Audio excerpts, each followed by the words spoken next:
Welcome to the Leader's Edge podcast. I'm podcast producer Zach Ewell here at Leader's Edge.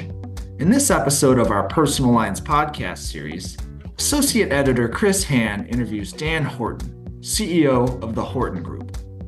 Horton shares how he made the career jump from airline pilot to insurance executive, the influence of family on his life, and the importance of company culture. Give it a listen. Okay, we are here with Dan Horton, the CEO of the Horton Group. And Dan, thank you very, very much for taking the time out of your day to talk with us for this Personal Lines interview. We were just chatting and you had talked a little bit about your brief career as an airline pilot, as a first officer for Midwest Airlines. Tell me about, was that something that you had just always wanted to do when you were a kid? You wanted to be an airline pilot? Not really. I went to college for business and I was getting my pilot's license for fun and was able to get out of high school early. I went and got all my pilot's licenses and then I was able to start college with everybody from my high school graduating class. And so I went to Purdue, and after about a year, I realized that because I had all my licenses, I could transfer to their aviation program and I could get out of college a year early. And so, one of the sort of themes I had, I got out of high school early, I got out of college early. And so I was sort of ready to move on from school at that point. So I made the transition to move to the flight program. I got out early, and after about a year of flight instruction, actually on the East Coast, building up time and hours, I got hired by an airline out of Milwaukee.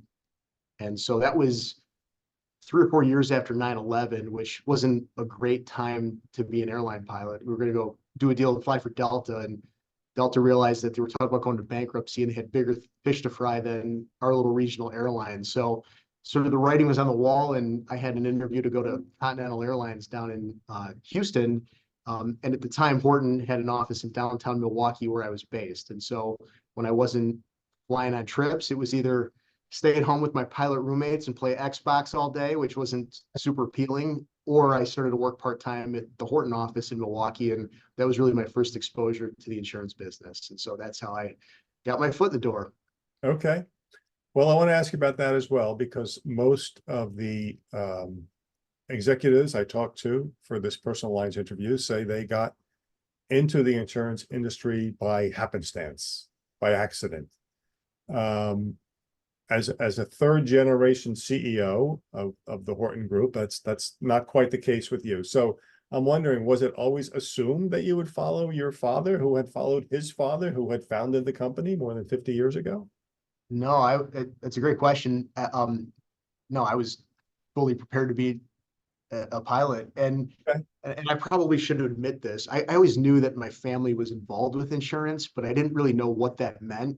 I remember at one time I was probably in my early 20s before I started working here, and somebody had mentioned like the term underwriter, and so that sounded like a buzzword. And so after a while, I'm like, yeah, I think we're in the insurance business. I think we're underwriters, and I just made that up because I didn't really know what we did.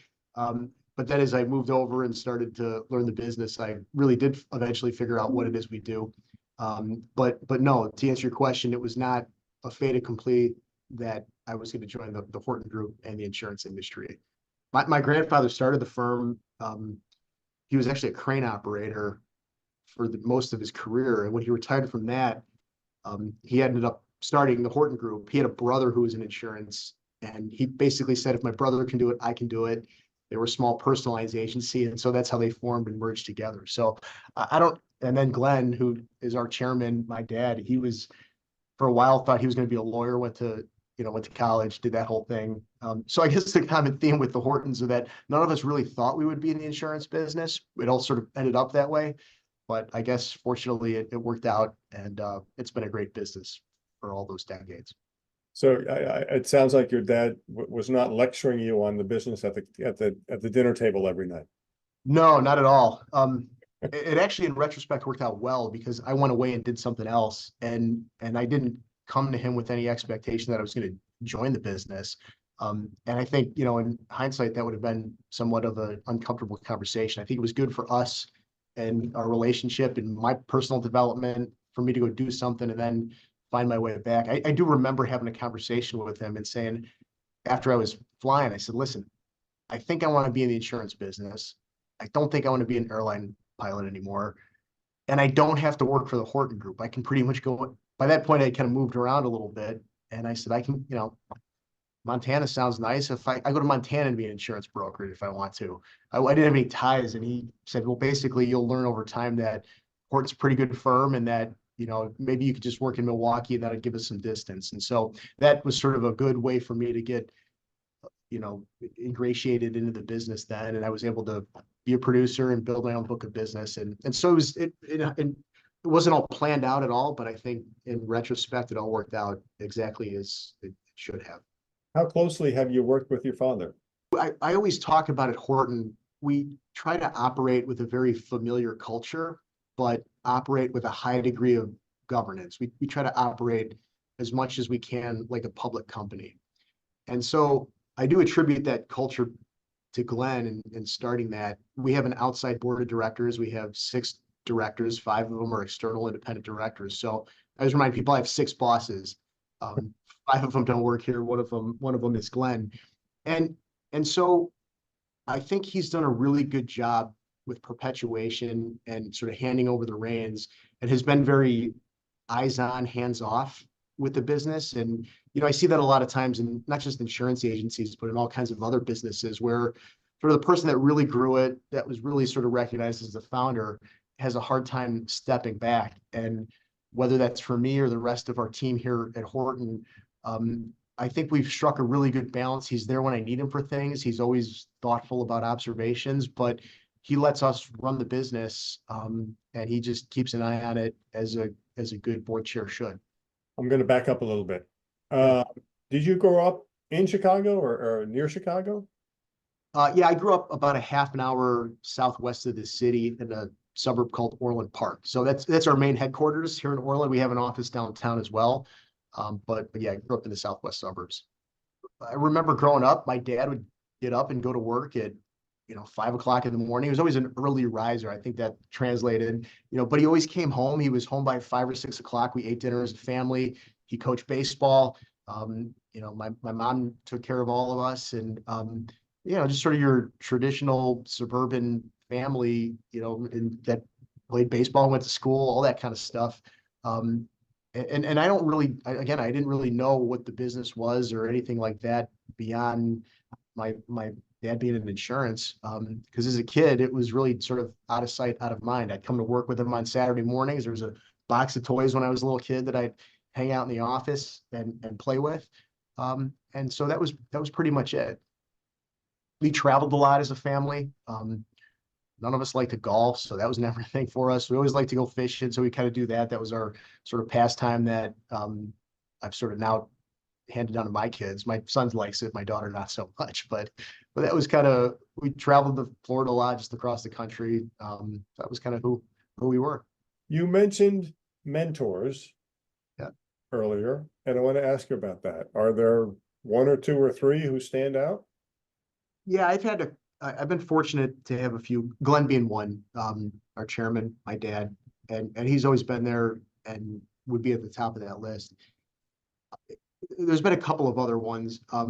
We had a CFO, Jim Farmer, and as I was sort of making that transition into management and leadership in the business, he was our outgoing CFO, and he was going to go be on our board as a director.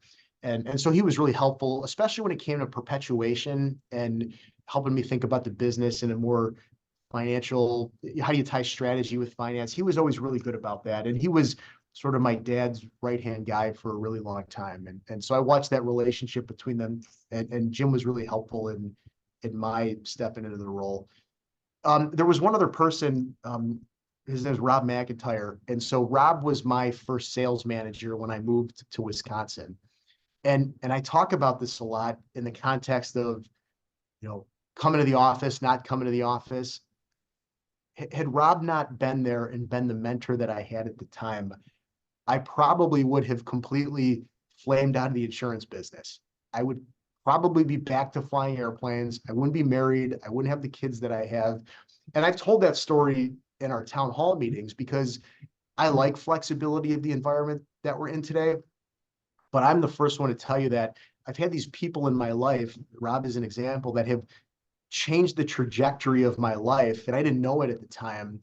But had I not been there, like I said, my life would have been a completely different direction at this point. And so, at the time, you don't know that these people are mentors and that they're going to have that type of influence. But I mean, I have a tremendous amount of respect and appreciation for folks like Glenn and Jim and Rob, and there are many, many others that are out there. But I always sometimes think about, like, if you were to build your hall of fame of people, like, you'd have all these different busts of the people that have sort of influenced your life, and I've had far more than three, but those would be kind of the top of the list right now.